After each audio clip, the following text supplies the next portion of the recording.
بسم اللہ الرحمن الرحیم۔ السلام علیکم عزیز طلباء، آج کا ہمارا ٹاپک ہے قیام پاکستان کے اسباب محرکات۔ قیام پاکستان کا مطالبہ کیا تھا؟ مطالبہ پاکستان کے محرکات کیا تھے؟ پاکستان کا مطالبہ کیوں ہوا؟ اس کی تخلیق کی ضرورت کیوں محسوس ہوئی؟ ان کا آج ہم تفصیلاً ذکر کریں گے کہ پاکستان کا قیام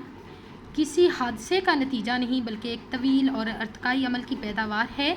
یہ برصغیر کے مسلمانوں کی طویل اور صبر آزما جدوجہد کا ثمر ہے،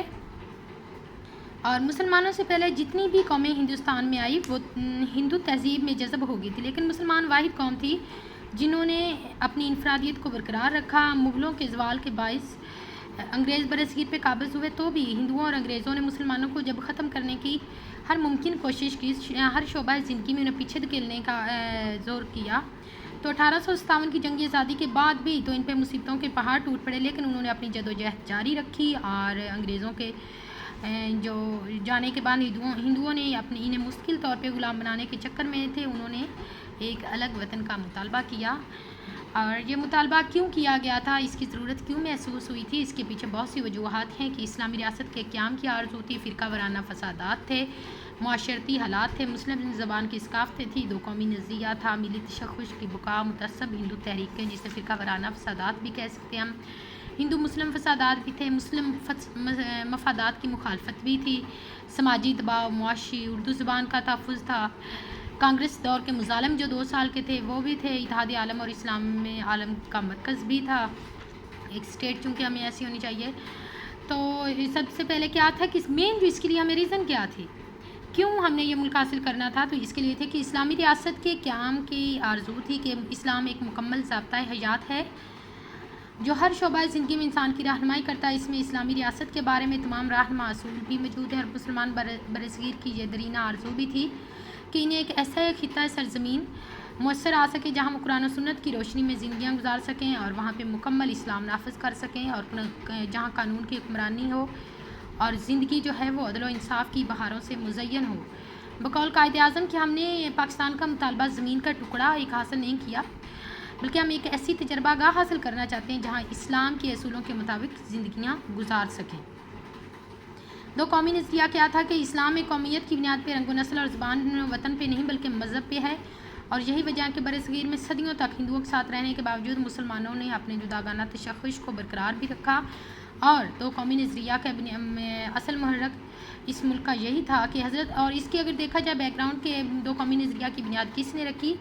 تو کچھ مورخین لکھتے ہیں کہ مجدد الافسانی کے دور سے اس کی بنیاد پڑ گئی تھی، اس کے بعد سر سید احمد خان نے اردو ہندی کنٹروورسی پہ، اس کے بعد چودھری رحمت علی اور علامہ محمد اقبال نے اور دیگر کابرین نے بھی دو قومی نظریہ کی بنیاد میں ان کا بھی رول ہے۔ اور قائد اعظم نے فرمایا تھا کہ پاکستان تو اسی دن مارز وجود میں آ گیا تھا جب ہندوستان میں پہلا ہندو مسلمان ہوا تھا، اور یہ اس زمانے کی بات ہے جب یہاں پہ مسلمانوں کی حکومت بھی قائم نہیں ہوئی تھی۔ ملی تشخص کو برقرار رکھنا تھا کہ ہندو اور مسلمان صدیوں تک اکٹھے رہے، لیکن اس کے باوجود مسلمانوں نے اپنا ملی تشخص بھی برقرار رکھا، اور ہندوؤں نے متحدہ قومیت کا نعرہ لگایا، بھکتی تحریک شروع کی، اور 1937 کی کانگریسی وزارتوں میں جو مسلم رابطہ عوام مہم اور واردہ ودیہ مندر جیسی اسکیمیں اور تعلیمی منصوبے بنائے، یہ سب مسلمانوں کے ملی تشخص کو ختم کرنے کا تھا، کوششیں تھیں، اور مسلمانوں نے ڈٹ کے ان سازشوں کا مقابلہ کیا، اور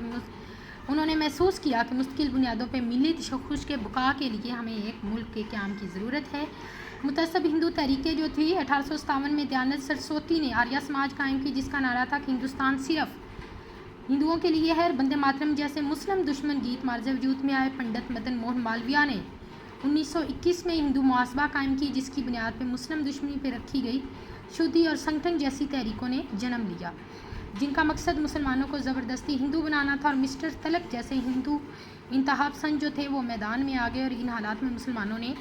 ایک الگ وطن کا مطالبہ کیا۔ اور مسلم مفادات کی مخالفت کیسے ہوتی تھی کہ اردو ہندی کنٹروورسی پہ بھی انہوں نے مخالفت کھل کے کی، اور 1916 میں میثاق لکھنؤ کو قبول کیا، لیکن بعد میں اس سے بھی منحرف ہو کے اور جو تجاویز دہلی کو نہرو رپورٹ میں مسترد کر دیا کہ جو رپورٹ تو خالص محاسبائی انداز میں بھی تیار کی گئی تھی، اور ہندو مسلم اتحاد کے سفیر قائد اعظم کو بھی یہ کہنا پڑا کہ اب ہمارے راستے جدا جدا ہیں، جو پہلے کہا کرتے تھے کہ یہ دونوں قومیں اکٹھی رہیں گی، اور 14 نکات جیسے جو معقول مطالبات تھے ان کو بھی رد کیا گیا، تو مسلمانوں نے اپنے آئینی تحفظات کی بجائے الگ ملک کا مطالبہ بھی کیا۔ ہندو مسلم فسادات ہیں۔ فرقہ وارانہ فسادات بھی انہیں کہہ رہے ہیں کہ ہندو منظم انداز میں اپنی فرقہ وارانہ تنظیموں کے ذریعے مسلمانوں کو قتل عام کرتے ہیں۔ ہندوؤں کی تعداد زیادہ تھی، اس لیے انگریزوں کے چلے جانے کے بعد بھی وہ مسلمانوں کی زندگی مکمل عذاب میں مبتلا کر دیتے۔ مسلمانوں کے خون سے ہولی کھیلی جاتی، ان کو ہر طرح سے تنگ کیا جاتا، مسلمانوں کی ذات پہ رقیق حملے کیے جاتے، مساجد کے سامنے باجے بجائے جاتے، ذبیحہ گاؤں کے مسئلے پہ بھی بہت فسادات ہوئے، اور اس طرح مسلمانوں کا عرصہ یاد جو ہے وہ تنگ کر دیا گیا اور وہ عدم تحفظ کا شکار ہو گئے،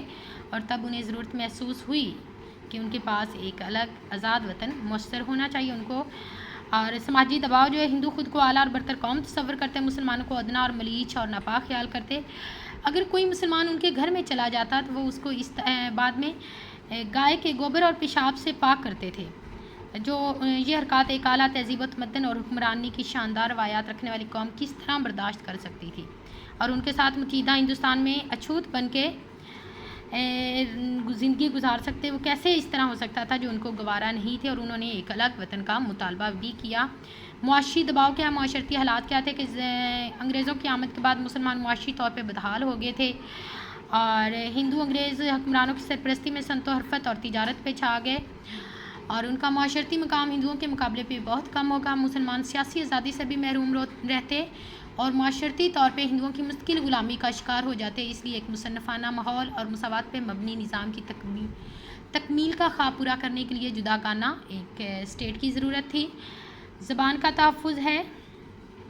اور کلچر کا، اردو زبان کا تحفظ تھا کہ مسلمانوں کے دور اقتدار میں اردو مارز وجود میں آئی تھی، اور مسلمانوں کے جو علوم و فنون کے ذخائر اس میں منتقل ہو گئے۔ ہندوؤں کا مسلمانوں کے خلاف نفرت کا پہلا اظہار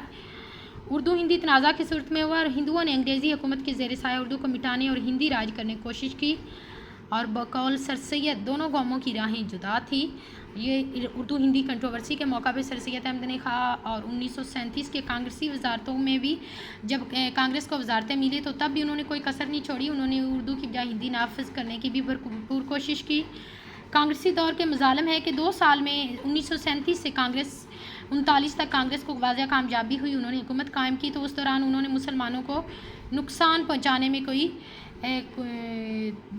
دیر نہیں کی، اور انہوں نے مسلمانوں کا جینا دو بھر کر دیا۔ بندے ماترم، ترنگا جھنڈا اور وارتا اور ودیا مندر جیسی اسکیمیں تیار کی، مسلم دشمن پالیسی تیار کی، عدالتی امور میں مداخلت، ایڈمنسٹریشن میں مداخلت، اردو دشمنی، ہندو نوازی اور اقدامات نے مسلمانوں کی آنکھیں کھول دی کہ نہیں، اب یہ دونوں قومیں اکٹھی نہیں رہ سکتی، اور اب جو ہمیں ایک الگ وطن کا مطالبہ کرنا چاہیے جہاں پہ ہم آزاد رہ سکیں۔ اتحاد عالم اسلام کا مرکز برصغیر کے مسلمان اتحاد عالم اسلام کے زبردست حامی تھے، وہ چاہتے تھے کہ ایک ایسی اسٹیٹ قائم ہو جہاں پہ جو اسلامی دنیا کے مسائل کو اپنے مسائل اور ان کی غم کو اپنا غم تصور کرے،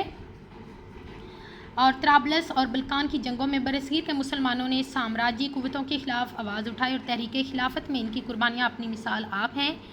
برصغیر کا یہ نظریہ تھا ان مسلمانوں کا کہ وہ ایک آزاد مملکت حاصل کریں جو عالم اسلام کا مرکز اور قلعہ ہو، اور مندرجہ بالا وجوہات کی بنا پہ مسلمانوں نے 23 مارچ 1940 کو ایک الگ اسٹیٹ کا مطالبہ کیا منٹو پارک لاہور میں، یہ انشاءاللہ ہم کل ڈسکس کریں گے، اور اسلامی نظام کا قیام کیا کہ اسلام ایک مکمل ضابطہ جات ہے، اور اس کے لیے مشرق سے اور شمال مشرق اور شمال مغرب کے مسلم اکثریتی علاقوں میں پاکستان کے قیام کا مطالبہ کیا گیا تاکہ وہاں پہ اسلامی نظام کی تجربہ گاہ قائم ہو، اور پاکستان کو پورے عالم اسلام کے لیے ایک قوت کی شکل میں دیکھنے کی خواب جو دیکھ رہے تھے اسے پورا کیا جائے، اور پاکستان ان کے نزدیک عالمی سطح پہ اسلامی تحریک کا نقطہ آغاز تھا۔ اور اس میں اب آپ ساتھ میں آبجیکٹیو پیپر بھی دیکھتے جائیں کہ اسلامی نظام کا مطالبہ پاکستان کے محرکات کیا ہیں۔ اگر یہ شارٹ کویسچن ہے تو ہم اس میں 5-6 ہم اپنے لکھ سکتے ہیں۔ اسلامی نظام کا قیام ہے، کانگریسی وزارتیں، 2 قومی نظریہ، مسلم زبان ثقافت، معاشرتی حالات، فرقہ وارانہ فسادات ہیں، اور یہ تھے ہمارے مطالبہ پاکستان کے محرکات کے وہ وجوہات جس پہ ہم نے جو ڈیمانڈز ہماری تھی، ہمیں جو اسباب تھے، جو ضرورت ہمیں محسوس ہوئی تھی کہ ہمیں کیوں ایک الگ اسٹیٹ، چونکہ ہم سالوں سے برصغیر میں اکٹھے رہ رہے تھے لیکن اب ہمیں ضرورت محسوس کیوں ہوئی تھی، ہندوؤں کی تنگ نظری اور متعصب انداز اور فرقہ وارانہ اور مسلمانوں کے وجود کو برقرار نہ کرنا، مسلمانوں کے تشخص کو ختم کرنا، اور یہی وہ وجوہات تھی جس پہ مسلمانوں کو ایک الگ اسٹیٹ کا مطالبہ کرنا پڑا۔